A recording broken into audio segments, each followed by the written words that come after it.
أصابهم فرحا قريبا صدق الله مولانا العظيم صدق وبلغنا رسوله النبي الأمي الأمين الحبيب الكريم.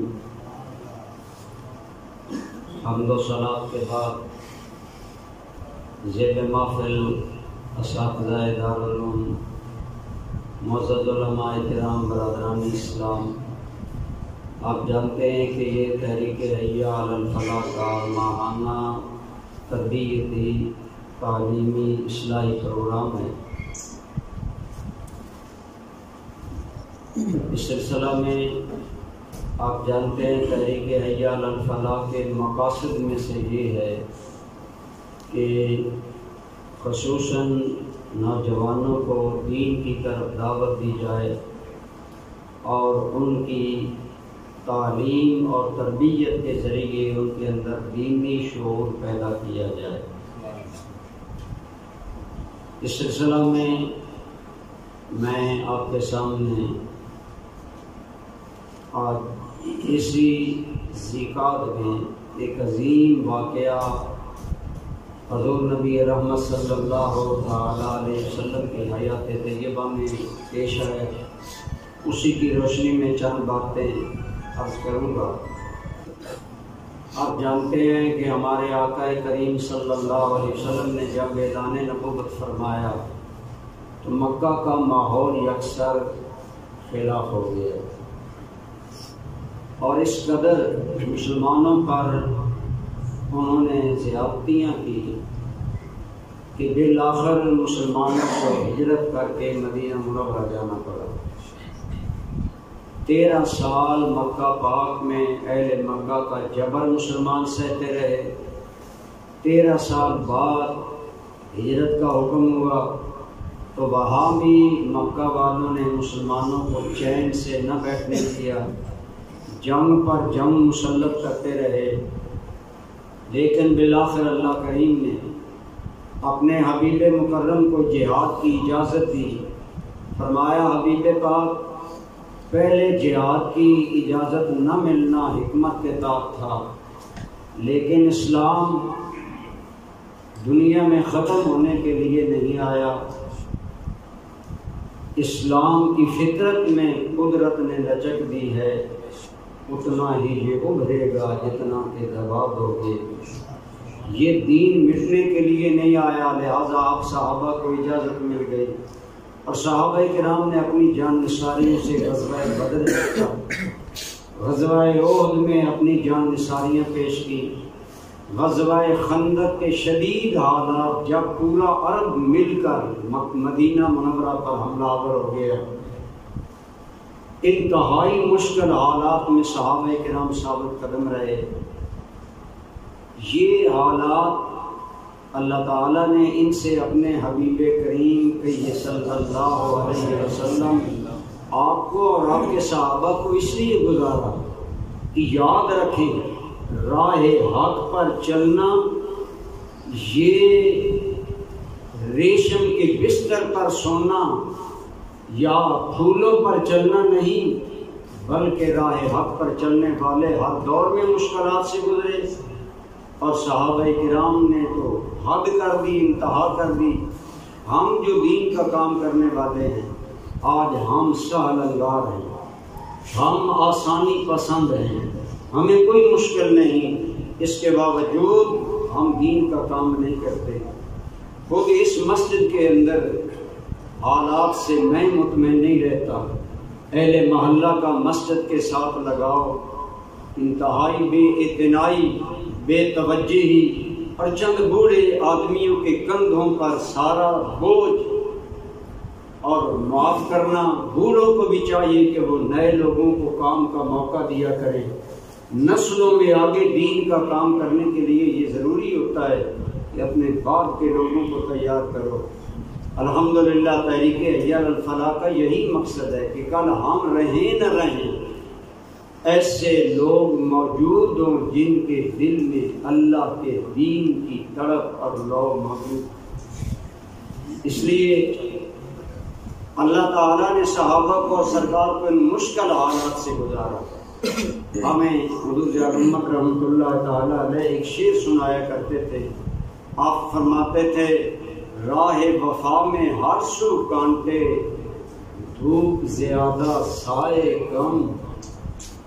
راہ وفا میں ہر سو کانٹے دھوپ زیادہ سائے کم، لیکن اس پر چلنے والے خوش ہی رہے گھبرائے کم. سچے حق کے طالب لوگ وہ ہوتے ہیں جو دین کے لیے کام کرتے رہتے ہیں. مخالفتیں ہوتی ہیں، اپنے بھی کرتے ہیں، غیر بھی کرتے ہیں. غیر تو غیر ہوتے ہیں. اسلام کی تاریخ میں جتنا نقصان مسلمان کہلانے والوں نے مسلمانوں کو دیا، اس سے کم نقصان کافروں نے مسلمانوں کو دیا.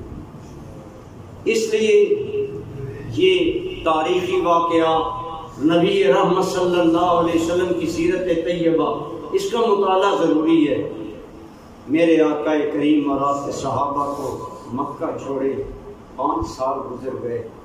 وہ بیت اللہ جس سے جب رسول اللہ نکل رہے تھے تو حضور کی آنکھیں اشکبار تھیں.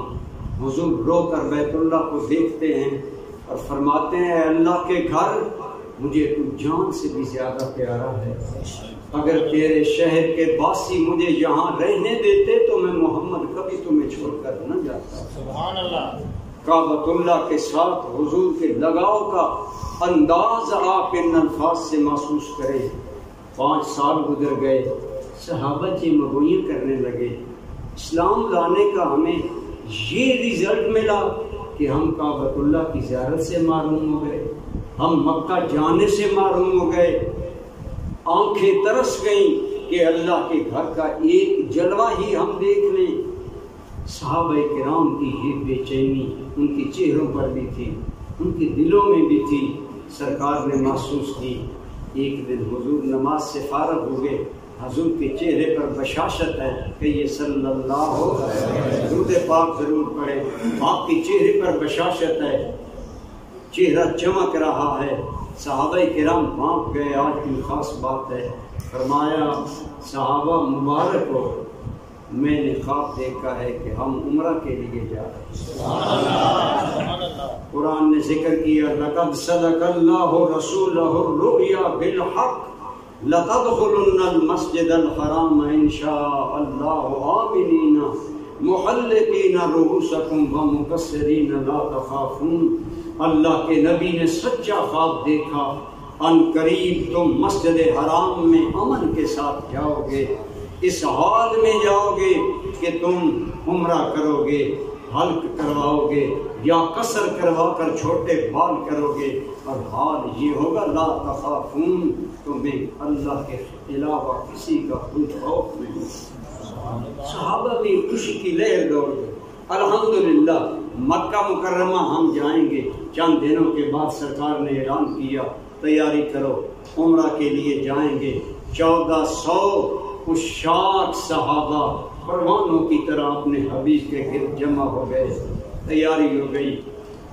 آپ صلی اللہ علیہ وآلہ وسلم نے 70 اونٹ ہدی کے لیے جنہیں مکہ مکرمہ میں وہاں ذبح کیا جائے گا. اللہ کے گھر کی حاضری پر نذرانہ پیش کیا جائے گا. 1400 صحابہ کرام کا لشکر. آپ خود سوچیں، جہاں 1400 نفری ہو وہاں سواریاں بھی ہوں گی، زیادہ راہ بھی ہوگا. اور اس طرح راستے میں جب سرکار صحابہ کو لے کر نکلتے ہیں تو اس واقعہ میں ایسے واقعات پیش آئے جس سے عقیدہ بھی سمجھ آتا ہے، جس سے جذبات میں اتار چڑھاؤ، حالات کے بدلنے کے تقاضے سارے سامنے آتے ہیں. اللہ کریم ان لوگوں کے ذریعے ہمیں بتانا چاہتا ہے کہ دین کے راستے میں ایسے بھی حالات آتے ہیں. آپ جانتے ہیں عرب میں صحرا ہے، لب و دق راستہ ہے، دور دور تک پانی کا نشان نہیں. صحابہ کرام رضوان اللہ علیہ مجمعین کو حکم تھا پانی جمع کرو، لیکن ایک منزل پر جب پڑاؤ ڈالا گیا صحابہ کے چہروں پر بے چینی. سرکار کے سامنے کھلے برتن میں پانی تھا. صحابہ پریشانی میں لوٹے. نماز کا وقت تھا. خیر تو ہے یا رسول اللہ، پانی پورے قافلے میں صرف وہی ہے جو آپ کے سامنے اس کھلے برتن میں ہے. آقا پانی نہیں، وضو کرنا ہے، سواریاں ہیں، ہم پیاس سے پریشان حال ہیں، کیا کیا جائے؟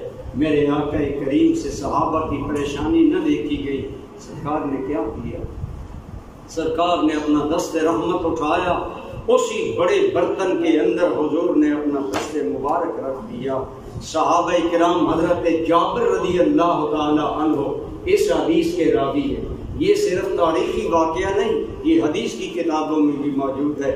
حضرت جابر رضی اللہ تعالی عنہ روایت کرتے ہیں کہ ہم اس پریشانی میں جب گئے، سرکار نے اپنا دست مبارک جب اس برتن میں رکھا تو ہم نے آنکھوں سے دیکھا کہ ہر انگلی سے پانی کا چشمہ جاری ہے۔ سرکار کریم کی انگلیوں سے پانی نکلتا رہا، لوگوں نے بھی پی لیا، جانوروں نے بھی پی لیا، ضرورت کے تحت جمع بھی کر لیا۔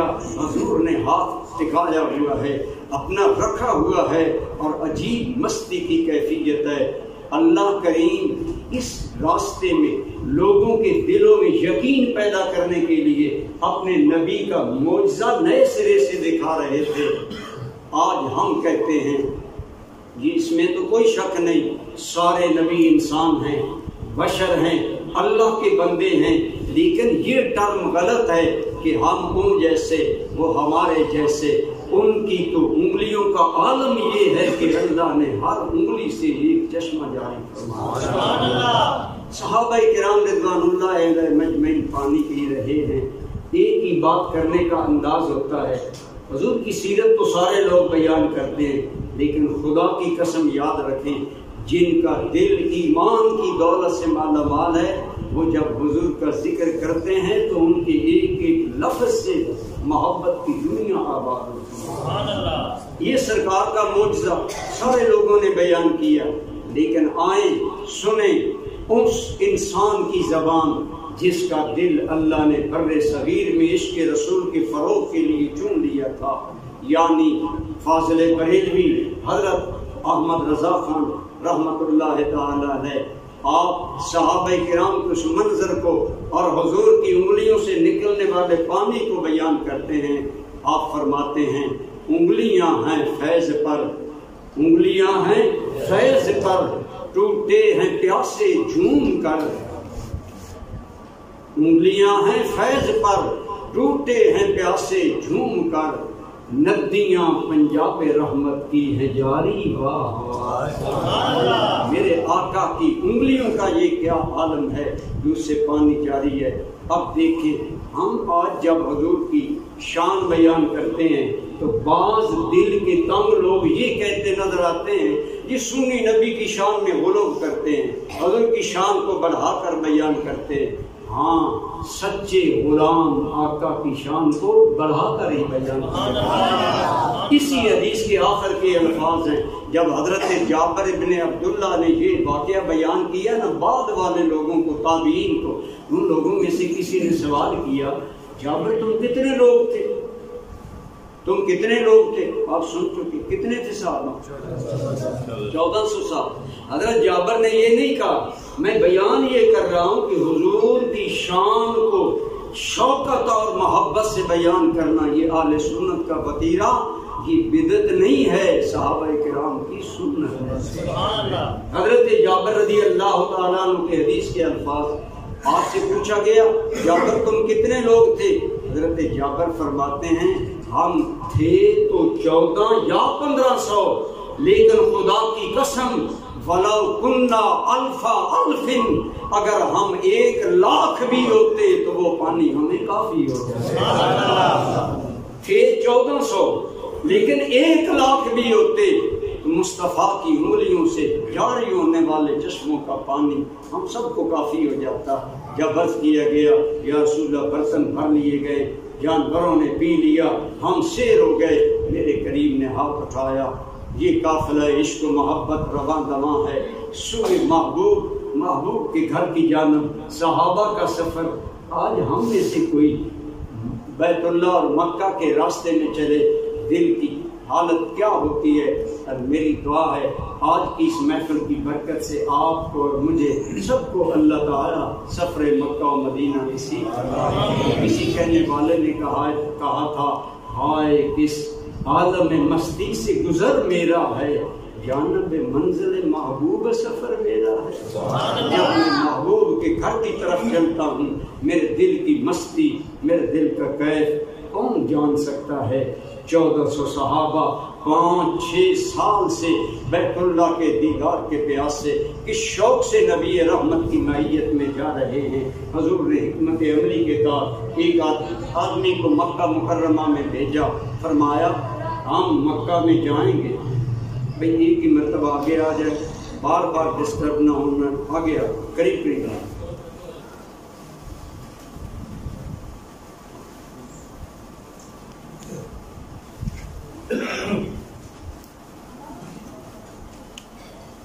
میل کر رہا تھا، سرکار نے ایک آدمی کو بھیجا، فرمایا ہم مکہ عمرہ کے لیے جا رہے ہیں، لیکن ذرا پتہ کرو مکہ والوں کا ارادہ کیا ہے۔ تو اس آدمی کو فرمایا کہ تم جلدی جاؤ، ہمارا قافلہ آہستہ آہستہ آ رہا ہے، مقام اسفان پر جب قافلہ پہنچے تو تم ہمیں خبر دینا کہ مکہ والوں کا رد عمل کیا ہے۔ اس نے عرض کیا یا رسول اللہ، مکہ والوں کی سوچ یہ ہے کہ ہم حضور کے ساتھیوں کو عمرہ نہیں کرنے دیں گے، کٹ مریں گے، آپ کو اور آپ کے ساتھیوں کو مکہ نہیں آنے دیں گے، یہ ان کا خیال ہے۔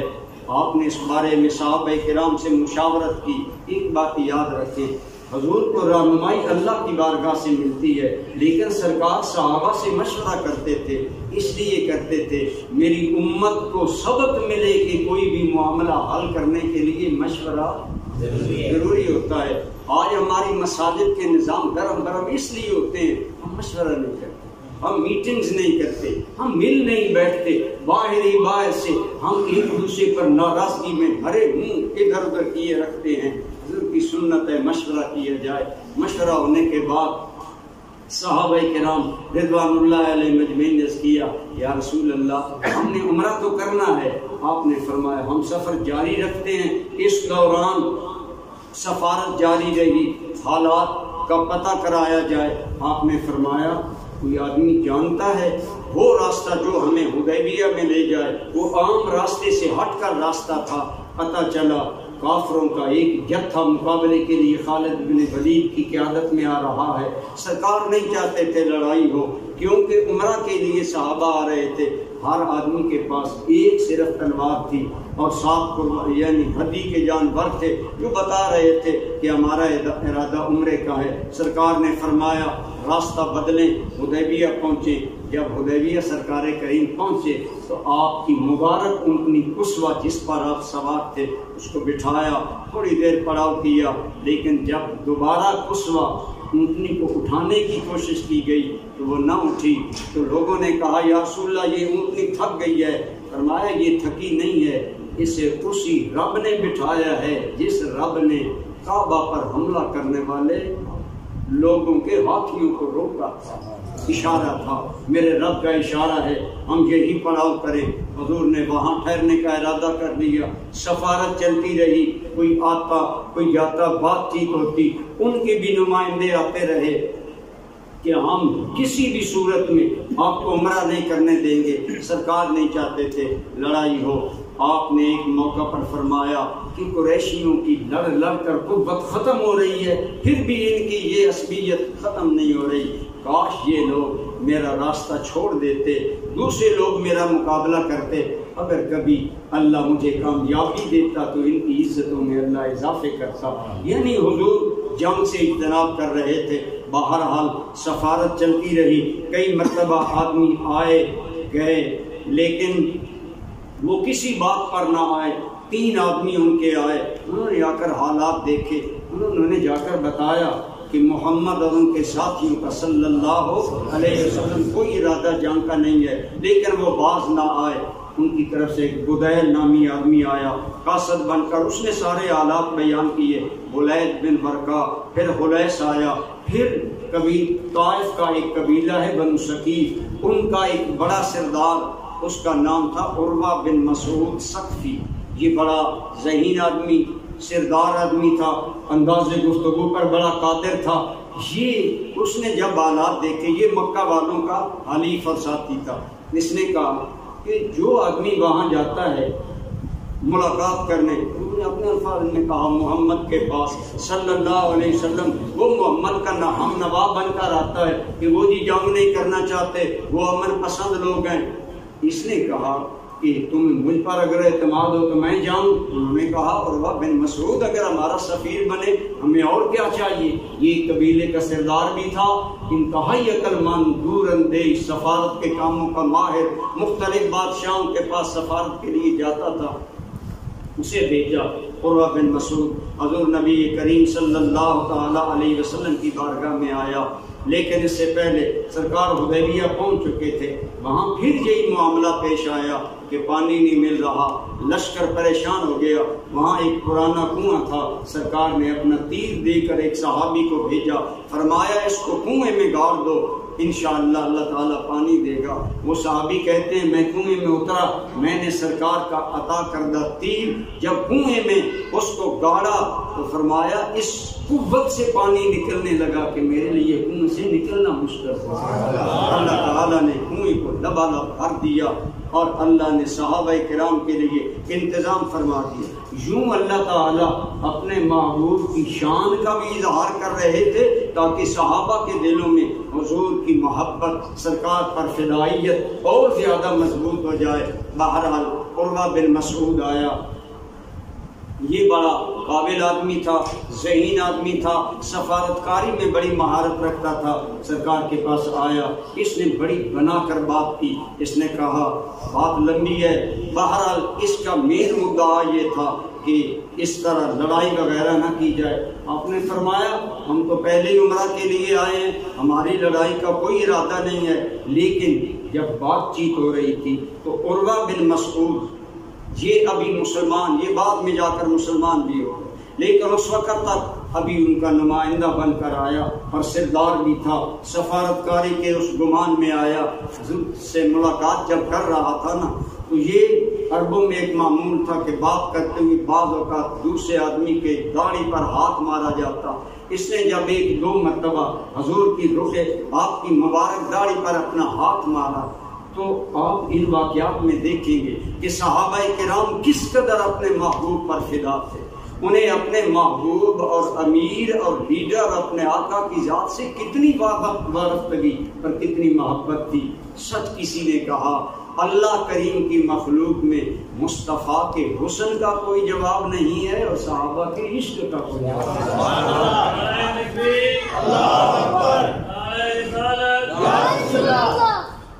صحابہ کرام یاد رکھیں معیار ہدایت ہیں. بولیے کیا ہیں؟ صحابہ کا عمل ہمارے لیے ہدایت, ہمارے لیے کامیابی, ہمارے لیے نجات ہے. عروہ بن مسعود نے جب سرکار کی داڑھی مبارک پر ایک دو مرتبہ ہاتھ مارا تو حضرت صدیق اکبر سے گوارا نہ ہو سکا. آپ نے اس کے ہاتھ پر اپنا ہاتھ مارا, فرمایا خبردار اب ہاتھ آگے بڑھایا تو اے بتوں کی شرمگاہوں کو پوجنے چومنے والوں, ہمارے آقا کے منہ پر گندا ہاتھ کو داڑھی مبارک پر مار رہا. ایک اللہ کے نبی کی پاکیزہ داڑھی کو اپنے ناپاک ہاتھ سے مس کر رہا ہے. حضرت سیدنا صدیق اکبر نے جب اس کو جھڑکا, اس نے کہا یہ آدمی کون ہے؟ مجھے تو آج تک اتنے درست جواب کوئی آدمی نہیں دے سکا. تو سرکار نے فرمایا یہ ابو قحافہ کا بیٹا ابو بکر ہے. جب وہ نام سنتا گیا اس نے کہا اگر اس کے باپ ابو قحافہ کا مجھ پر احسان نہ ہوتا نا تو میں پھر جواب اسی انداز میں دیتا. لیکن حضرت صدیق اکبر نے ثابت کر دیا کہ صحابہ کرام کے لیے رسول اللہ کی ادنا بے عدلی کی گوارا نہیں ہے. یہ صحابہ کرام کے دل میں حضور کی عزت, حضور کی عظمت, سرکار سے وابستگی تھی. پھر بات چیت چلتی رہی. بات چیت کے اندر اسی طرح اس نے ایک مرتبہ اور بات میں تلخی جب پیدا کی تو حضرت مغیرہ بن شعبہ رضی اللہ تعالیٰ عنہ جو سرکار کے پہرے دار کے طور پر کھڑے تھے, آپ نے اس کو اپنے ہتھیار سے اس مغیرہ کو ٹوکا اور فرمایا خبردار اپنی آواز بلند کرو, انتہائی ادب سے بات کرو, تم کسی عام آدمی سے بات نہیں کر رہے ہیں, یہ اللہ کے رسول مجھ سے بات کر رہے ہو. عروہ بن مسعود بہرحال بڑا قابل آدمی تھا. میں اختصار بھی کر رہا ہوں, یہ واقعہ تو بہت لمبا ہے اپنی تفصیلات کے اعتبار سے. آپ صلی اللہ علیہ وآلہ وسلم کے ساتھ مذاکرات کرنے کے بعد عروہ بن مسعود نے وہاں جو کچھ دیکھا اس نے واپس اہل مکہ کو جا کر بتانا تھا کیا بات ہوئی، میں نے وہاں کیا دیکھا کیا پایا۔ یہ عام کتابوں میں نہیں، بخاری شریف میں موجود ہے کہ عروہ بن مسعود ثقفی جب واپس گیا تو اس نے مکہ والوں کو کہا، اس نے کہا سنو، میں بڑے بڑے درباروں میں سفیر بن کر گیا ہوں، دنیا کے بڑے بڑے بادشاہوں کے پاس میں گیا ہوں، میں خدا کی قسم اٹھا کر تمہیں بتاتا ہوں میں نے کسی بادشاہ کی عوام کو اپنے بادشاہوں کا اتنا احترام کرتے نہیں دیکھا جتنا احترام میں نے محمد کے اصحاب کو محمد کا احترام کرتے دیکھا۔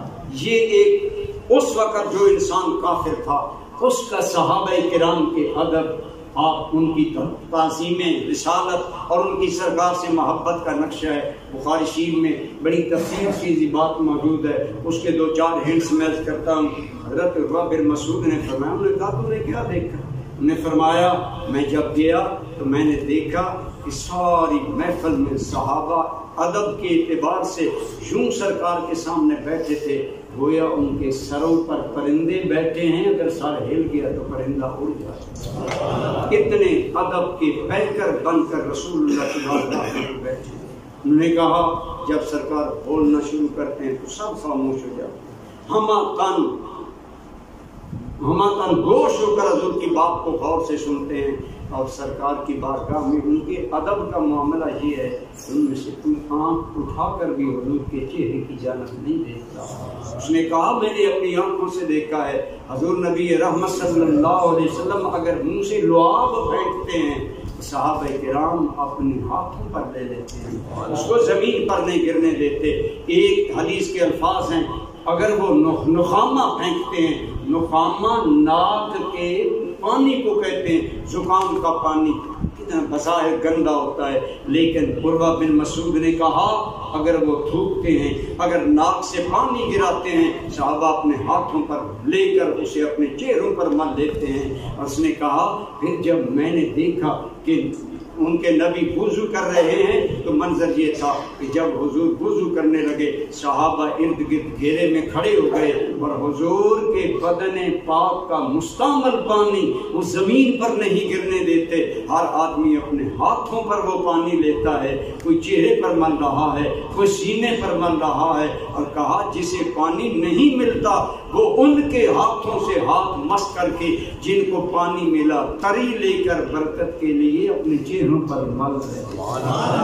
نعرہ تکبیر، نعرہ رسالت، نعرہ حیدری، نعرہ تحقیق۔ محفل ایسی ہے کہ نعرے کی ضرورت نہیں، صرف آپ سنیں۔ صحابہ کرام رضوان اللہ علیہ مجمعین کا انداز کیا تھا۔ آج اگر کوئی امتی حضور کے نام کو چومتا ہے اور اگر کوئی امتی سرکار کا نام سن کر سینے پر ہاتھ محبت سے مچل کر رکھ لیتا ہے، بعض لوگوں کے چہروں پر تیور بدلتے ہیں، جی یہ قرآن میں کہاں آیا ہے کہ نبی کا یہ احترام کرو؟ تو میں نے کہا بتاؤ قرآن میں کہاں آیا ہے کہ رسول اللہ لاف دہن پھینکیں تو صحابہ ہاتھوں کے چہرے پر؟ قرآن میں کہاں آیا ہے کہ رسول اللہ کے بدن سے مس شدہ پانی کو زمین پر نہ گرنے دیا جائے بلکہ اسے تبرک سمجھ کر اپنے چہرے کا غازہ بنایا جائے، اپنے سینے پر ملا جائے، اور حضور کے پانی کا حصہ اگر نہ ملے تو جن کے ہاتھوں کو سرکار کا پانی ملا ان کے ہاتھوں کو متبرک سمجھ کر مس کر کے طریق کو اپنے چہروں پر ملا جا رہا ہے۔ صحابہ کرام کی یہ محبت، یہ عشق بتاتا ہے کہ ایک امتی کا اپنے آقا کے ساتھ ادب، عقیدت اور محبت کا رشتہ کیسا ہونا چاہیے، اور اس کے دل میں اپنے محبوب کے لیے تعظیم و توقیر کا کیا انداز ہونا چاہیے۔ لیکن بائے افسوس آج حضور کی تعظیم کو بھی باعث نزاع بنا دیا گیا۔ اگر کوئی امتی حضور کی تعظیم کرتا ہے تو پھر فتویٰ بازی شروع ہو جاتی ہے، لیکن یاد رکھیں صحابہ کرام وہ ادب کے پیکر تھے جن کے بارے میں امام بخاری نقل کرتے ہیں، اور اس وقت کا ایک کافر گواہی دیتا ہے کہ میں نے کسی بادشاہ کی اتنی عزت و توقیر نہیں دیکھی جتنی توقیر اصحاب محمد میں میں نے محمد صلی اللہ علیہ وآلہ وسلم، یہ ساری بات کر کے نا قربان نے کہا اے اہل مکہ میرا مشورہ یہ ہے کہ تم جنگ نہ کرو، تمہیں یاد نہیں وہ بدر میں 313 تھے، تم 1000 تھے، انہوں نے تمہارے چھکے چھڑا دیے، آج تو 1400 ہیں، جنگ نہ کرو، کوئی ایسی صورت نکالو۔ بہرحال بات چیت چلتی رہی، بات اس طرف آ گئی کہ اس سال معاہدہ ہو جائے، سرکار صحابہ کے ساتھ واپس چلے جائیں، عمرہ انہیں نہ کرنے دیا جائے تاکہ اہل مکہ کی بھی ضد پوری ہو جائے، اور اگلے سال کے لیے بہرحال انہوں نے پھر جو فائنلی صلح کرنے کے لیے آدمی بھیجا اس کا نام تھا سہیل ابن عمرو۔ یہ بھی ان کا بڑا ذہین، قابل، چالاک اور باصلاحیت آدمی تھا، اسے بھی بات چیت کرنے کا بڑا ڈھنگ اور طریقہ تھا۔ یہ سہیل ابن عمرو حضور نبی رحمت صلی اللہ علیہ وسلم کی بارگاہ میں پہنچا، معاملات طے ہوئے۔ اسی دوران اس سے پہلے سرکار نے اہل مکہ کے حالات ان سے بات چیت کرنے کے لیے اور بھی سفیر بھیجے، لیکن اہل مکہ نے کسی کی بات نہ سنی۔ پھر آپ نے حضرت عثمان کو بھیجا۔ حضرت عثمان چونکہ قبیلہ بنی امیہ کے ایک سردار تھے، بہت بڑے مالدار تھے، اپنے شرم و حیا اور سیرت و کردار میں اہل مکہ میں ایک اعلیٰ مقام رکھتے تھے، ایک بات میں وزن رکھتے تھے۔ سرکار نے حضرت عثمان کو منتخب کر کے اپنی سفارت کے لیے اہل مکہ کے پاس بھیجا۔ یہاں ایک اور عقیدے کی بات کی طرف توجہ کریں۔ ہمارے سنی لوگ بھولے بھالے ہوتے ہیں، باتوں کی حقیقت تک نہیں پہنچتے۔ 1400 صحابہ نبی پاک کے ساتھ موجود ہیں، لیکن فائنلی نبی کریم نے جنہیں اپنا سفیر بنایا وہ کون تھے؟ حضرت عثمان تھے۔ اگر حضرت عثمان کے دل میں نفاق ہوتا، جیسے آج بعض معروم قسمت لوگوں کا عقیدہ ہے، صحابہ اندر سے اور تھے باہر سے اور تھے، انہوں نے نبی پاک کو داؤ لگائے رکھا، صحابہ اندر سے مومن نہیں تھے، اندر سے سچے نہیں تھے۔ رسول اللہ کا حضرت عثمان کو سفیر منتخب کرنا اس بات کی دلیل ہے کہ عثمان کے دل پر خدا بھی راضی تھا، محمد مصطفیٰ بھی صلی اللہ آپ نے اپنا سفیر حضرت عثمان کو بلایا۔ حضرت عثمان نے جا کر ان سے بات چیت کی، بہرحال بات چیت بڑھتی رہی۔ اسی دوران افواہ پھیل گئی کہ حضرت عثمان اور ان کے ساتھیوں کو 10 ساتھی اور آپ کے ساتھ تھے جو سفارت کے لیے آپ کے ساتھ بھیجے گئے، انہیں قتل کر دیا گیا ہے۔ یہ جب افواہ آئی تو اب صحابہ کرام میں ایک غم و غصہ اور ایک جذبہ پیدا ہوا کہ ہم امن چاہتے ہیں، ہم عمرہ کرنے کے لیے آ رہے ہیں، انہوں نے ہمارے ہر قوم میں سفیر کا احترام ہوتا ہے، انہوں نے ہمارے سفیر کا بھی احترام نہیں کیا، لہٰذا ایک عجیب کیفیت پیدا ہو گئی۔ اس کیفیت میں نبی کریم صلی اللہ علیہ وسلم نے صحابہ سے بیعت کی کہ معاملہ جو بھی ہو آپ تم سارے میرے ہاتھ پر بیعت کرو کہ ہم اللہ رسول کے حکم پر اپنی جان قربان کریں۔ 1400 صحابہ کرام نے حضور کے ہاتھ پر بیعت کی، کیکر کے درخت کے نیچے بیٹھ کر نبی رحمت نے ان سے بیعت لی۔ اس بیعت کا نام ہے بیعت رضوان، اور بیعت اس بات کی لی گئی کہ معاملہ جو کچھ بھی ہو، جہاں اللہ رسول کہے گا ہم اپنی جانیں قربان کریں گے۔ قرآن نے اس بیعت کو ذکر کیا، لقد رضی اللہ عن المؤمنین اذ یبایعونک تحت الشجرہ، یقیناً اللہ اس وقت بیعت کرنے والوں سے راضی ہو گیا جو میرے نبی سے بیعت درخت کے نیچے کر رہے تھے۔ اس سے ثابت ہوا ان 1400 صحابہ کرام پر اللہ بولیے اللہ راضی ہو گیا۔ لقد رضیہ، یہ علماء طلباء جانتے ہیں رضیہ کا ماضی صیغہ تحقیق امر کے لیے آتا ہے، تحقق امر کے لیے، کہ یہ بات ہو گئی۔ پھر قد سے اور زور، پھر لقد سے یقیناً اللہ راضی ہو گیا ان لوگوں سے جو نبی کریم سے درخت کے نیچے بیعت کر رہے تھے۔ اس سے صحابہ کرام کا مقام ظاہر ہوتا ہے کہ جن صحابہ پر اللہ راضی ہے، آج اگر کوئی نادان ان صحابہ سے اختلاف کرے تو کیا اس صحابہ کا وہ کچھ بگاڑ سکے گا؟ اللہ تو ان سے راضی ہو گیا، اور اللہ پاک نے فرمایا فَعَلِمَ مَا فِي قُلُوبِهِمْ، میں نے ان کے دلوں کو بھی جان لیا۔ تو گویا بتایا کہ رسول اللہ کے صحابہ دل سے بھی صاف تھے، اللہ ان کے دلوں کو جانتا تھا۔ پھر اس بیعت کا اللہ تعالیٰ نے سورہ فتح میں بڑا عظیم شان ذکر کیا اور عجیب انداز میں اس بیعت کا ذکر ہے. بعض نے کہا یہ بیعت خون عثمان کے لیے لی گئی. اگر یہ ہو وجہ تو پھر اس سے حضرت عثمان کی عظمت ذات کا پتہ چلتا ہے کہ وہ عثمان اللہ رسول کی نظر میں کتنا شان والا ہے جس عثمان کی ذات کے لیے 1400 صحابہ سے جانیں قربان کرنے کی بیعت لی جائے. اس سے حضرت عثمان کی عظمت ظاہر ہوتی ہے. اور ایک اور بات، صحابہ کرام جب بیعت کر رہے تھے سرکار کا دست انور ان کے ہاتھوں پر تھا. اللہ تعالیٰ نے فرمایا اے میرے حبیب یہ لوگ تجھ سے بیعت نہیں کر رہے، یہ مجھ سے بیعت کر رہے ہیں. گویا رسول اللہ سے بیعت اللہ سے بیعت ہے. اور فرمایا ید اللہ فوق ایدیہم، اے میرے نبی یہ تیرا ہاتھ جو اوپر ہے ان کا ہاتھ جو نیچے ہے یہ اوپر والا ہاتھ اللہ کا ہاتھ. اللہ تعالیٰ نے اس بیعت میں نبی رحمت کے ہاتھ کو اپنا ہاتھ کہا. یہیں سے آپ سوچ لیں، ایمانداری سے اپنے اس نہاں خانہ دل میں موجود ایمان سے پوچھیں جن کا ہاتھ اللہ کا ہاتھ ہے ان کے مقام کو کوئی اور انسان پہنچ سکتا ہے؟ جن کے ہاتھ کو خود اللہ کہے یہ میرا ہاتھ ہے تو میرے آقا کریم کی یہ شان ہے. اس لیے اس میں کوئی شک نہیں، نبی سارے انسان ہیں، نبی سارے بشر ہیں، لیکن ہماری طرح نہیں ہیں.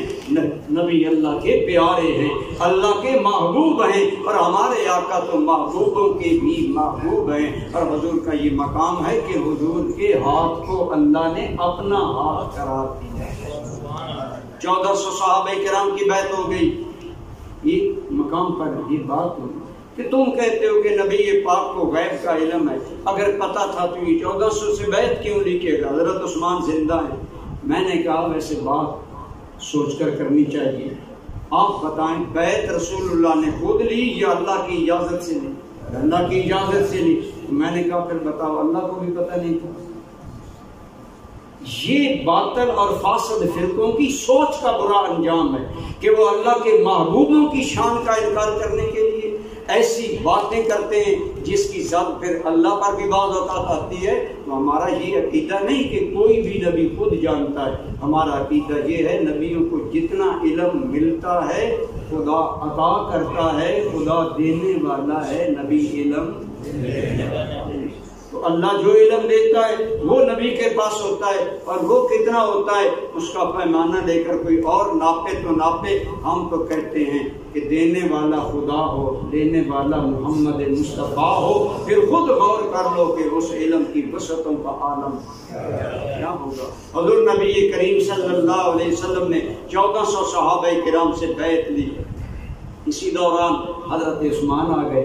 حضرت عثمان کو صحابہ نے کہا وہاں کے واقعات سناؤ، اور ساتھ کہا عثمان تم تو سفیر تھے، تمہیں تو بیت اللہ کی زیارت بھی ہو گئی، تمہیں تو طواف کعبہ کا موقع بھی مل چکا ہوگا. حضرت عثمان نے فرمایا ہاں انہوں نے مجھے کہا تھا کہ تم بیت اللہ کا طواف کر لو، تم سفیر ہو، لیکن ہم تمہارے نبی اور تمہارے ساتھیوں کو نہیں آنے دیں گے. تو حضرت عثمان کا اب عشق دیکھیں، محبت دیکھیں.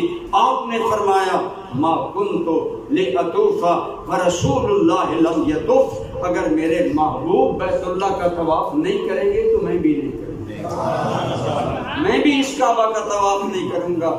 آج بعض لوگ عمل کو زیادہ اہمیت دیتے ہیں، رسول اللہ کی محبت، رسول اللہ کا احترام، نبی پاک کا دل میں مقام اور شان اس کو نظر انداز کرتے اور گھٹاتے ہیں. لیکن صحابہ کا انداز کیا ہے کہ صحابی رسول بتا رہا ہے کائنات والوں بیت اللہ کے طواف والی سعادت بھی ہمیں قبول نہیں. ہم تو بیت اللہ کا طواف اس لیے کرتے ہیں کہ اس کا طواف آمنہ کا لال ہے.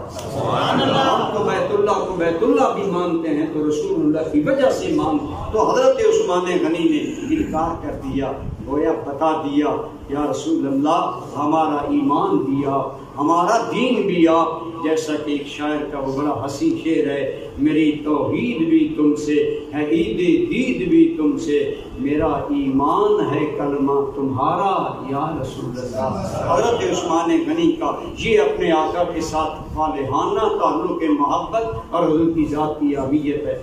حضرت عثمان واپس آ گئے. سہیل بن عمر کے ساتھ معاہدہ کی بات کی. معاہدہ یہ ہوا اس سال مسلمان واپس چلے جائیں گے، عمرہ نہیں کریں گے، اگلے سال آئیں گے صرف 3 دن کے لیے آئیں گے، پھر واپس چلے جائیں گے، اور وہ اپنے ساتھ ایک تلوار کے بغیر کوئی ہتھیار نہیں لائیں گے، اور وہ اپنا عمرے کے احکام۔ دوسری بات، اگر مکہ سے کوئی آدمی بھاگ کر مدینہ جائے یا محمد الرسول اللہ کے پاس جائے، وہ آدمی ہمیں واپس کرنا ہوگا۔ اصل میں مکہ میں کچھ بیچارے مسلمان رکے ہوئے تھے، غربت کی وجہ سے وسائل نہیں تھے، ہجرت نہ کر سکے، یہ ظالم دن بدن ان پر ظلم کرتے، انتہائی ظلم کرتے۔ انہوں نے معاہدہ یہ کر لیا کہ اگر مکہ سے کوئی آدمی حضور کے پاس آئے گا وہ آپ ہمیں واپس کریں گے، لیکن اگر تمہارا کوئی آدمی ہمارے پاس بھاگ کر آ جائے گا ہم واپس نہیں کریں گے۔ حضور نے فرمایا ہمیں قبول ہے۔ اب یہ شیخ بظاہر بڑی سخت تھی، اور صحابہ کرام انتہائی پریشان ہوئے کہ یا رسول اللہ، صحابہ کرام وہاں بیچارے سختیاں جھیل رہے ہیں، وہ بہت ظلم کرتے تھے کفار صحابہ کرام پر، لیکن سرکار نے فرمایا ٹھیک ہے، معاہدہ جو ہوتا ہے وہ ہونے دو۔ باہر یہ معاہدہ ہوا، بظاہر یہ مسلمانوں کے خلاف تھا، اور صحابہ کرام بڑے بے چین ہوئے، بلکہ حضرت عمر تو طیش میں آ گئے، اس کے یا رسول اللہ آپ اللہ کے رسول نہیں ہیں؟ فرمایا میں اللہ کا رسول ہوں۔ یا رسول اللہ آپ نے کہا نہیں ہم عمرہ کریں گے؟ فرمایا کہا ہے عمرہ کریں گے۔ یا رسول اللہ پھر ہم عمرہ کیوں نہ کریں؟ فرمایا میں نے یہ تو نہیں کہا اس سال کریں گے، عمرہ ضرور کریں گے۔ حضرت عمر فاروق آپ جانتے ہیں بڑے بہادر جوشیلے آدمی تھے، آپ جوش میں بول رہے تھے کہ اگر کافر ہمارے آدمی واپس نہیں کریں گے ہم بھی ان کا واپس نہیں کریں گے۔ حضرت صدیق اکبر نے آپ کے سینے پر دھکا دیا، فرمایا عمر بس خاموشی اختیار کرو، جو رسول اللہ فرماتے ہیں۔ لیکن حضرت عمر چند اور جوان صحابہ کی آنکھوں میں غصے اور انتقام کے آنسو تھے۔ بہرحال معاہدہ لکھا جا رہا ہے۔ اب معاہدہ لکھنے کے بعد ایک اور عشق و محبت کا واقعہ پیش آیا۔ معاہدہ ان کی طرف سے لکھنے والا ہے سہیل بن عمر، ادھر سے لکھنے والے ہیں مولا علی شیر خدا کرم اللہ تعالی وجہہ الکریم۔ آپ نے نیچے لکھ دیا ھذا ما عاہد علیہ محمد الرسول اللہ صلی اللہ علیہ وسلم، یہ وہ معاہدہ ہے جو محمد اللہ کے رسول نے کیا۔ جو ہی حضرت علی نے یہ جملہ لکھا تو سہیل بن عمر ان کا جو سفیر تھا تو تڑپ گیا۔ اس نے کہا محمد ہماری تیرے ساتھ جنگ ہے ہی یہ کہ تم اللہ کا رسول نہیں ہو، اگر ہم تمہیں اللہ کا رسول مان لیں تو پھر ہم تمہارے ساتھ یہ سارے اس لیے ہم نہیں مانتے، اپنے نام کے ساتھ رسول اللہ کا لفظ مٹا دو۔ سرکار نے حضرت علی کو فرمایا علی ٹھیک ہے، یہ نام تمہیں اجازت ہے، میرے نام کے ساتھ سے رسول اللہ کا لفظ مٹا دو۔ لیکن صحابہ کرام جو عشق مصطفیٰ میں انتہا حد تک پہنچے ہوئے تھے، حضرت کی بارگاہ میں دست بستاز کرنے لگے، یا رسول اللہ علی حضور کے نام کے ساتھ سے رسول اللہ کا لفظ نہیں مٹا، یا رسول اللہ میں نہیں مٹاؤں گا۔ یہاں پر رک کر ایک میں چھوٹی سی بات کرتا ہوں۔ پچھلے دنوں ایک شیعہ مجھے کہنے لگا جی حضور نے قلم دوات مانگا تھا، حضرت عمر نے کہا یا رسول اللہ آپ بیمار ہیں، ہمیں اللہ کی کتاب کافی ہے۔ حضرت عمر نے گستاخی کی، حضور نے قلم دوات مانگا، حضرت عمر نے نہیں دیا۔ میں نے کہا اچھا بتاؤ، حضور نے حضرت علی کو فرمایا رسول اللہ کا لفظ مٹا دو، حضرت علی نے نہیں مٹایا۔ ای گناہ اس کے در شہر شمار نیز گناہ، اگر یہ گناہ ہے تو بتاؤ حضرت علی نے کیا کیا؟ آپ بات سمجھ رہے ہیں؟ آپ کو نہیں سمجھا؟ عموماً وہ بات کر کے بھولے بھالے سنیوں کا دماغ خراب کرتے ہیں کہ حضور نے قلم دوات مانگا، حضرت عمر نے نہیں لایا۔ حضور حضرت علی کی خلافت کا پروانہ لکھنے والے تھے، حضرت عمر آڑے آ گئے، یا رسول اللہ بیمار ہیں، ہمیں اللہ کی کتاب کافی ہے، آپ آرام کریں۔ حضرت عمر نے بات نہیں مانی۔ میں نے کہا بتاؤ، پھر حضرت علی نے بھی بات نہیں مانی، جو فتویٰ حضرت عمر پر لگتا ہے وہ لگاؤ حضرت علی۔ ہم کہنے لگے نہیں جی وہاں تو حضور کے نام کا احترام کا معاملہ تھا۔ تو میں نے کہا وہاں حضور کے آرام کا معاملہ تھا۔ آپ سنی لوگ ان باتوں کو یاد نہیں رکھتے، اپنے عقائد کے تحفظ کے لیے آپ کو کوئی فکر نہیں ہوتی۔ جہاں گیا جس کا پاس گیا اس کا بن گیا۔ خدا را اپنا شعور بیدار کرے۔ سچا اور سچا عقیدہ اہل سنت و جماعت کا ہے۔ حضرت علی مرتضیٰ نے بھی ثابت کر دیا کہ ہم رسول اللہ کی ذات پر جان و دل سے فدا ہیں۔ میں حضور کے نام کے ساتھ سے محمد رسول اللہ کے نام سے رسول اللہ کا لفظ مٹانے کے لیے تیار نہیں ہے۔ پھر سرکار نے خود اپنے دست مبارک سے مٹا دیا۔ ابھی روایات میں آتا ہے کہ 10 سال نہیں ہوئے تھے معاہدہ کا کہ عجیب ایک اور واقعہ پیش آیا. یہی سہیل ابن عمر جو معاہدہ کافروں کی طرف سے لکھ رہا ہے، اس کا بیٹا ان کا نام ہے ابو جندل، وہ مسلمان ہو چکے تھے. ان ظالموں نے انہیں زنجیروں میں جکڑ رکھا تھا، انہیں مارا جاتا. حضرت ابو جندل وہ زنجیر گھسیٹتے حدیبیہ میں پہنچ گئے. صحابہ کرام کے جوش میں اور طوفان آ گیا اور عجیب کیفیت ہو گئی. حضرت ابو جندل اپنے زخم دکھا رہے تھے صحابہ کرام کو، یہ ظلم کیا انہوں نے، مجھ پر یہ ظلم کیا. لیکن دیکھیں ہمارے آقا کی شان اور ہمارے آقا کا کردار، یہی کردار ہمیں اپنانا چاہیے.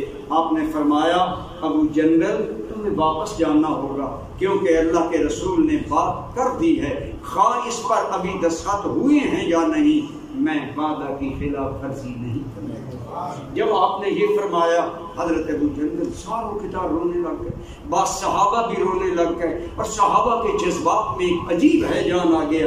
بعض جوان صحابہ طیش میں آ گئے. ہم ابو جندل کو، سہیل نے کہا اگر ابو جندل واپس نہیں نہ جائے گا تو میں معاہدہ ہی نہیں کروں گا، اور پھر اگلے حالات جو ہوں گے وہ تمہیں. سرکار نے صحابہ کرام کو روکا، تمہاری اپنے بھائی کے لیے محبت خیر خواہی یہ اپنی جگہ بچا، لیکن میں نے بات کر لی ہے، اللہ کا نبی جو بات کرتا ہے اس کو پورا کرتا ہے. آپ نے فرمایا ابو جندل کو دلاسا دیا، فرمایا تم واپس چلے جاؤ، ان مصیبتوں پر صبر کرو، اللہ تمہیں اجر کر دے گا اور ان قریب اللہ تیرے لیے آسانی پیدا کرے گا. حضرت ابو جندل واپس ہو گئے، معاہدہ ہو گیا. بظاہر کافر بغلیں بجا رہے تھے، ہم کامیاب ہو گئے، ہم نے عمرہ بھی نہیں کرنے دیا، واپس بھی کر دیا. اگلے سال ہمارے کہنے پر آئیں گے، ہمارے محتاط 3 دن عمرہ کریں گے، پھر جو ان کا بندہ ہمارے پاس آئے گا ہم واپس نہیں کریں گے، جو ہمارا ان کے پاس جائے گا یہ ہماری فتح ہے. لیکن نبی رحمت صلی اللہ علیہ وسلم مقام غمیم پر پہنچے تو اللہ تعالیٰ کی بارگاہ سے جناب جبریل آئے اور سورہ فتح کی ابتدائی آیات لائے. انا فتحنا لک فتحا مبینا. حضور نبی رحمت جب خیمے سے نکلے چہرہ نبوت پر بشاشت تھی. صحابہ کرام سمجھ گئے کوئی خوشخبری آئی ہے. یا رسول اللہ کیا خوشخبری ہے؟ فرمایا صحابہ تمہیں مبارک ہو، اللہ نے تمہیں خوشخبری فتح کی خوشخبری کا پیغام کہ ہم نے تمہیں فتح مبین عطا فرما دی ہے، واضح فتح فرما دی ہے. اب بازار عقل نہیں مانتی، واپس بھی جا رہے ہیں، اپنے بندے بھی واپس کریں گے، اگلے سال عمرہ کے لیے آئیں گے. ساری باتیں کافروں کی مانی گئی، مسلمان کیسے کامیاب. لیکن آپ دیکھیں اللہ کس طرح معاملات. حضرت ابو جندل تو واپس ہو گئے، آگے حضور مقام غمیم کے قریب پہنچے تو حضور کے ایک اور صحابی آ گئے حضرت ابو بصیرہ، ان پر بھی مکہ میں ظلم کرتے تھے، وہ پہنچ گئے. سرکار نے فرمایا تمہیں واپس جانا ہوگا. عرض کی یا رسول اللہ میں آپ کو اگر بیان کروں نا وہ ہم پر کتنے ظلم کرتے ہیں تو آقا آپ ذرا سنیں تو صحیح. آپ نے فرمایا نہیں، ہم وعدہ کی پاسداری کریں گے. یہ ہے ہمارے آقا کریم کا وعدہ کی پاسداری میں پریکٹیکل عمل. ان کو بھی واپس کر دیا. 2 کافروں کے آدمی ان کے پیچھے پیچھے آئے، انہوں نے کہا محمد ابو بصیرہ کو بھی واپس کرو. آپ نے فرمایا لے جاؤ. حضرت ابو بصیرہ بڑے دانشور اور سمجھدار آدمی تھے، ان کے ساتھ چلے. وہ آپ کو اپنے پہرے میں لے کر واپس جا رہے تھے، ایک جگہ پر پڑاؤ ڈالا. ان دونوں میں سے جو آدمی زیادہ چالاک تھا اس کے پاس ایک بڑی خوبصورت تی تلوار تھی. حضرت ابو بصیرہ نے فرمایا بڑی اچھی تلوار ہے تیرے پاس؟ کہنے لگا ہاں. آپ نے اس انداز میں اس کی تلوار کی تعریف کی، کہنے لگا آپ چیک کریں یہ کتنی اچھی تلوار ہے. حضرت ابو بصیرہ نے تلوار لی اور چشم زدن میں اس کا سر قلم کر دیا. وہ ان میں چالاک اور طاقتور آدمی تھا، دوسرے کو بھی آپ نے قتل کر دیا. اور آپ نہ مکہ گئے نہ مدینہ گئے. جو مکہ سے شام کی طرف تجارتی راستہ جاتا تھا اس پر ڈیرا جما لیا اور پیغام بھیج دیا مکہ میں مظلوموں آؤ ابو بصیرہ نے تمہارے لیے معاونت کا کیمپ لگا دیا ہے. اب یہ بات تو معاہدہ میں شامل نہیں تھی. جو صحابی مکہ سے دوڑتا حضرت ابو بصیرہ کے پاس پہنچ جاتا. 40 کے قریب صحابہ وہاں پہنچ گئے. اب ان کا جو قافلہ تجارت کے لیے جاتا یہ ان پر حملہ کر دیتے. اب ان کے لیے تجارت مشکل ہو گئی، جینا مشکل ہو گیا. ایک وقت آیا خود کہنے لگے محمد مہربانی کرو معاہدہ واپس لو، ہم اس معاہدے کی پابندی کرتے ہوئے آپ کے ساتھ پورے نہیں اترتے۔ اللہ کریم نے اپنے نبی سے وعدہ کیا تھا، اے حبیب ہم آپ کو اس سے عظیم الشان فتح عطا فرمانے والے۔ وہ فتح ایسے بدلی انہیں خود معاہدہ واپس لینا پڑا۔ ایک یہ تھا پہلے کافر اور مسلمان آپس میں ملتے نہیں تھے، 5-6 سال کلیش رہی، جنگیں نہیں، اب ہے کہ آ جا سکتے ہیں۔ اب ہوتا یہ کہ جو کافر وہاں سے مدینہ کسی کام کے لیے آتا وہ واپس جاتا تو صحابہ کرام کے اخلاق کی خوشبو لے کر واپس، اور جو مسلمانوں کا آدمی مکہ میں جاتا وہ مکہ میں جتنے دن گزارتا مکہ والے رشک بھری نظروں سے دیکھتے کہ محمد مصطفیٰ کے ہر شاگرد کا کردار سیرت اتنا قابل کشش ہے کہ وہ ایک اچھے انسان ہیں، ایک سچے انسان ہیں، سچے لوگ ہیں۔ اللہ کی قسم علماء نے فرمایا کہ 13 سال حضور نے مکہ میں گزارے، یہاں پھر آپ صلی اللہ علیہ وسلم نے 6 سال بعد صلح حدیبیہ کا معاہدہ کیا۔ 19 سالوں میں اتنے لوگ مسلمان نہیں ہوئے جتنے کہ صلح حدیبیہ کے معاہدہ کے بعد صرف 2 سالوں میں لوگ مسلمان ہوئے۔ کچھ لوگ مسلمانوں کا کردار دیکھ کر مسلمان ہوئے، کچھ مسلمانوں کے احسانات ان میں آ گئے۔ اس طرح اللہ تعالیٰ نے اپنے محبوب کے لیے مکہ کی فتح کا راستہ ہموار کر دیا، اور یہ چیز صحابہ کرام کے لیے بہت بڑی خوشخبری کا باعث بنی۔ اس میں ہمارے لیے جو چیزیں قابل غور ہیں وہ یہ ہیں کہ دین حق کے راستے میں مشکلات بھی آتی ہیں، جاننے قربان کرنے کے معاہدے بھی کرنے پڑتے ہیں، پھر ان پر قائم بھی رہنا پڑتا ہے، پھر اپنے پیاروں کے دکھ بھی دیکھنے پڑتے ہیں اور مشکل حالات سے۔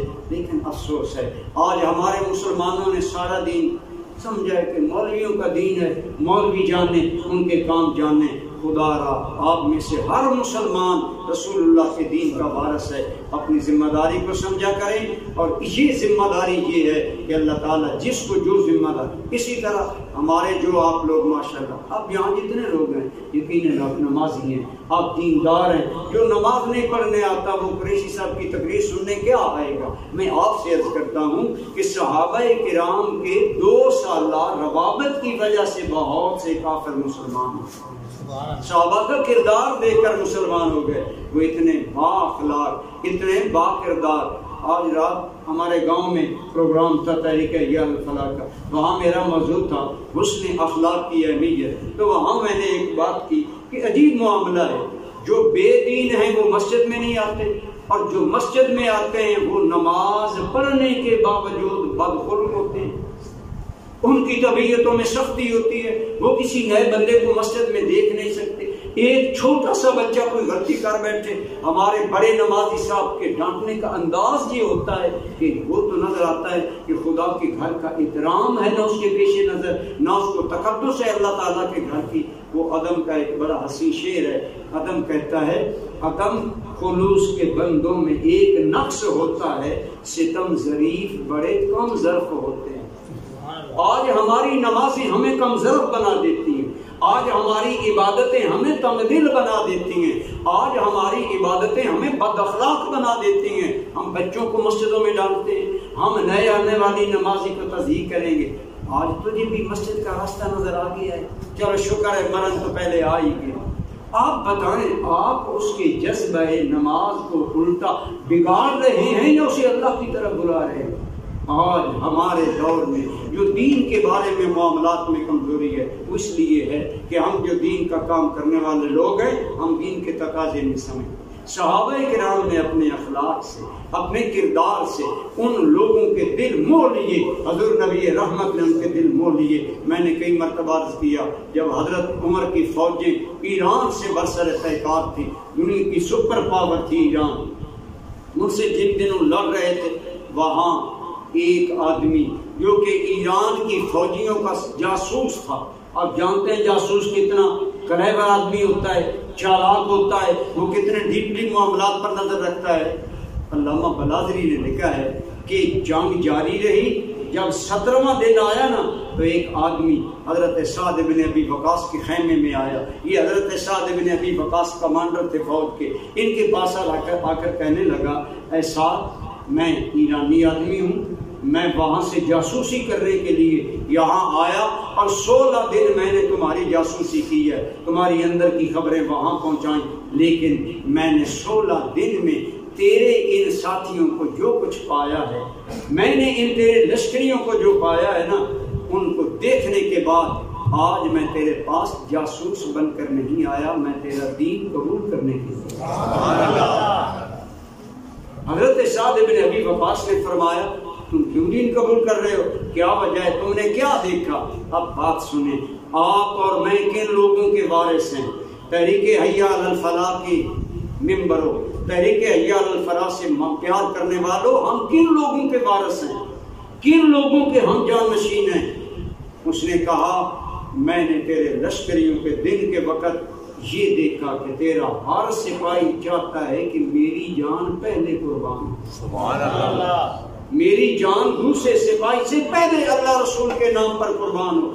تیرے سپاہی اتنے ڈیووٹڈ, اتنے مخلص اور اتنے جان نثار ہیں کہ ہاں تیرا سپاہی دوسرے سے پہلے مرنا چاہتا ہے, حالانکہ عام تو سپاہی اپنی جانیں بچاتے ہیں. ایک بات لیکن اس نے کہا جب میں رات جاسوسی کے لیے جاگتا ہوں نا تو میں نے سنا ابتدائی دنوں میں کہ تیرے ان سپاہیوں کے خیموں سے سسکیوں کی آوازیں آتی ہیں, رونے کی آوازیں آتی ہیں. میں آیا, کیوں رو رہے ہیں؟ میں جب ان کے قریب ہوا, یہ جاسوس زبانیں سیکھ کر آتے ہیں دوسری قوموں کی, وہ کہتا ہے میں حیران رہ گیا کہ رات کے اندھیرے میں وہ زمین پر سر رکھ کر اپنے رب کو کہہ رہے ہوتے ہیں یا اللہ اگر ہمارے دین کے جذبہ جہاد میں ظاہر و باطن میں کوئی کمی ہے تو ہم تیری بارگاہ سے معافی چاہتے ہیں. وہ رو رو کر رات کو اپنے رات کو منا رہے ہوتے ہیں, اپنے گناہوں پر اللہ سے معافیاں مانگ رہے ہوتے ہیں. اس نے کہا سعد بن ابی وقاص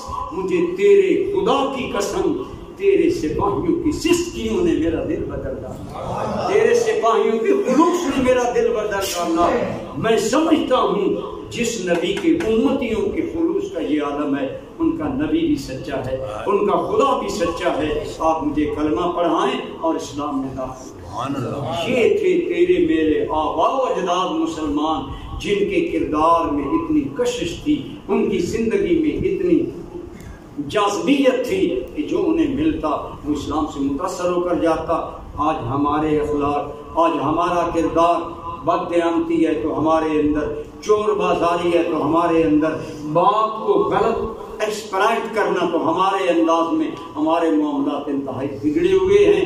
یہ سارا واقعہ صلح حدیبیہ, ایک طرف صحابہ کی جان نثاری, صحابہ کی صداقت, صحابہ کے اخلاص, دوسری طرف صحابہ کے دل میں اپنے نبی کے لیے محبت کا یہ جذبہ. آج تو لوگ کہتے ہیں جی یہ عبادت کرو تو اتنا ثواب ملے گا. عثمان غنی کو پتہ نہیں تھا میں بیت اللہ کا طواف کروں گا تو مجھے ثواب ملے گا, لیکن عثمان نے کہا جس بیت اللہ کے طواف میں مجھے محمد نظر نہ آئے میں تو بیت اللہ کا طواف نہیں کرنا. ہم نے تو کعبہ کو کعبہ محمد کی وجہ سے ماننا ہے صلی اللہ علیہ وسلم. علامہ اقبال کا ایک بڑا زبردست شعر ہے. علامہ اقبال کہتے ہیں تو فرمودی رہے بتہا گرفتے وگرنہ جز تو مارا منزل نیست. اس کا معنی ہے یا رسول اللہ, وہ صحابہ نے اس وقت کہا یا رسول اللہ آپ نے فرمایا تو ہم کعبہ چل پڑے, ورنہ ہمارا کعبہ تو مصطفیٰ, ہمارا قبلہ تو محمد مصطفیٰ ہے, ہمارے لیے تو سب کچھ ہمارے آقا ہیں. تو یہ تھا صحابہ کا انداز اپنے نبی محترم کے ساتھ وابستگی کا. آئیے یہی سچا عقیدہ ہے کہ نبی رحمت صلی اللہ علیہ وسلم سے محبت, عشق, عقیدت اور تعظیم و توقیر, یہی اللہ کی بارگاہ سے خوشخبریاں پانے کا, کامیابیاں پانے کا ذریعہ ہے. اللہ تعالیٰ آپ کو اور مجھے صحابہ کرام کے اخلاص کے صدقے اپنے دینی کاموں میں اخلاص کی توفیق عطا فرمائے. میں بطور خاص دوبارہ عرض کروں گا, یہ باتیں میں اس لیے زور دے کر کہہ رہا ہوں کہ یہ لوگ میرے اپنے ہیں, آپ لوگ میرے اپنے ہیں. اس محلے میں تحریک حی علی الفلاح باقاعدہ طور پر بنائیں، اس کی ممبرشپ اختیار کریں اور جوانوں کو مسجد کی طرف مائل کریں۔ یہی ہمارا ماٹو ہے کہ جوانوں کو اللہ کے گھروں میں لایا جائے، ان کے دلوں کو اللہ رسول کی محبت سے آباد کیا جائے، دین سے آباد کیا جائے۔ اللہ تعالیٰ آپ کا میرا حامی و ناصر ہو۔ جتنے لوگ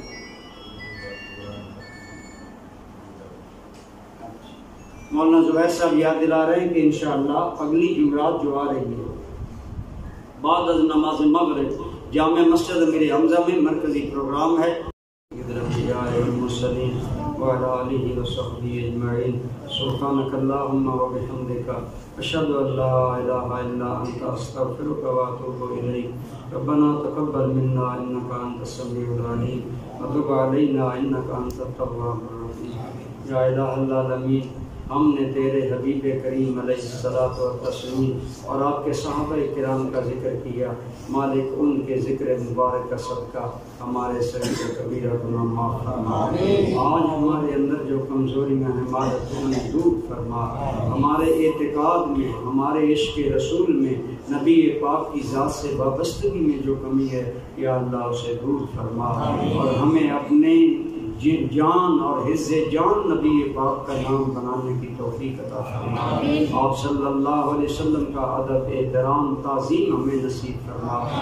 آج بعض لوگ دانستہ نادانستہ اس امت کو حضور کی محبت سے معلوم کرنا چاہتے ہیں۔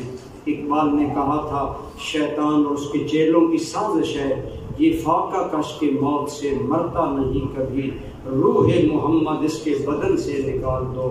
کہ یہ بیچارہ مسلمان جو فاقوں سے مرتا رہتا ہے لیکن پھر بھی زندہ رہتا ہے، تو وجہ یہ ہے کہ اس کے دل میں روح محمد موجود ہے۔ آئیے دعا کریں، مالک کریم ہمارے دلوں کو اپنی یاد کی زندگی عطا فرما، اپنی محبت کی زندگی عطا فرما، اپنے محبوب کریم صلی اللہ علیہ وسلم کی محبت والی زندگی عطا فرما۔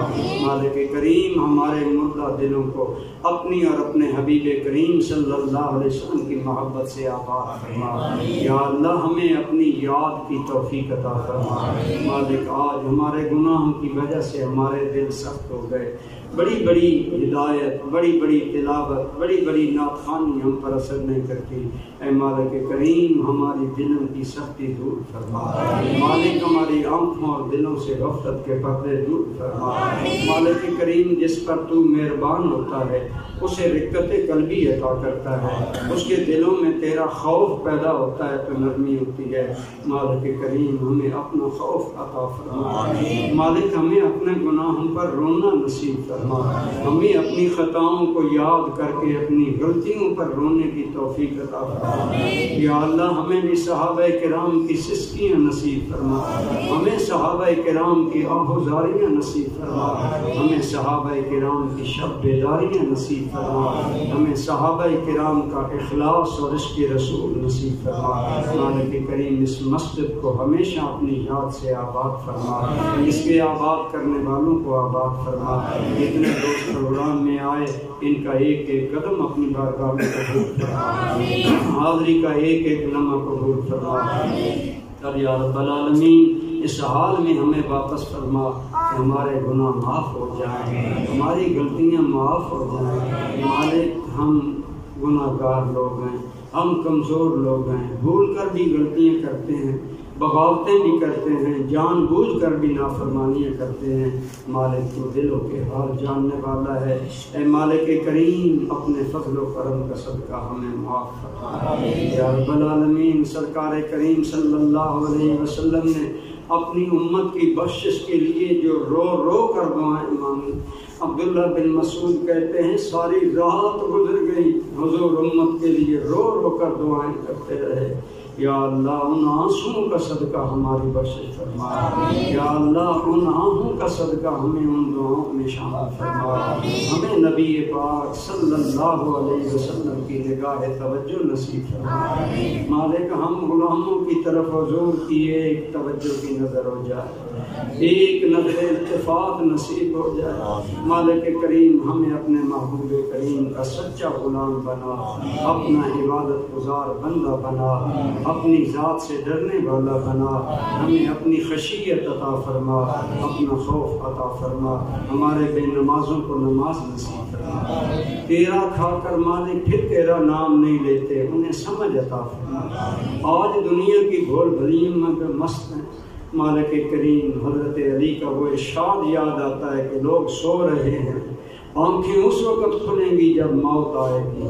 یا اللہ ہمیں آج آنکھیں کھولنے کی توفیق عطا فرما، آج ہمیں شعور عطا فرما، آج ہمیں قبر قیامت یاد کرنا نصیب فرما، اور اپنے گناہوں پر موت سے پہلے سچی توبہ کی توفیق عطا فرما۔ ہمارے تمام جوان بچوں کو زندگی کے امتحانوں میں کامیاب فرما، انہیں باعزت روزگار عطا فرما، انہیں اپنے والدین کی آنکھوں کا نور بنا، اپنے والدین کے دل کا سرور بنا، انہیں زندگیوں میں سرفراز فرما۔ مالک آج جو معاشی بدحالی ہے پاکستان میں، ہمارے بچے بے روزگار پھر رہے ہیں، ہمارے حکمران تو یا اللہ ہمیں بھول گئے، لیکن تو نہیں اپنے بندوں کو بھولتا۔ مالک پاکستانی ملت پر رحم فرما، پاکستان کی معیشت پر رحم فرما، پاکستان کے اندر دینی ہماری اس غربت اور اس مسکینی پر رحم فرما، ہمیں دین کی محبت عطا فرما، اپنی بارگاہ کی طرف رجوع عطا فرما، شریعت پر عمل کی توفیق عطا فرما، پھر اس کی برکتوں سے پاکستان کو برکتیں عطا فرما، پاکستان کو قیامت تک سلامت فرما۔ کشمیر، فلسطین، شام جہاں بھی مسلمان مظلوم ہیں، مالک انہیں ظلم سے نجات عطا فرما۔ یا اللہ ہمارے سنیوں کو احساس عطا فرما، انہیں بیداری عطا فرما، اپنے عقائد سے انہیں آگاہی عطا فرما، طریق حی علی الفلاح کو اپنی بارگاہ میں قبول فرما، اس کے پروگراموں میں کامیابی عطا فرما۔ ربنا آتنا فی الدنیا حسنہ وفی الآخرۃ حسنۃ وقنا عذاب النار۔ یا اللہ ہم میں سے جو بیمار ہیں انہیں صحت عطا فرما، ہمارے گھروں میں جو بیمار ہیں انہیں صحت عطا فرما، ہمارے اسپتالوں میں جو مسلمان بیمار ہیں انہیں صحت عطا فرما۔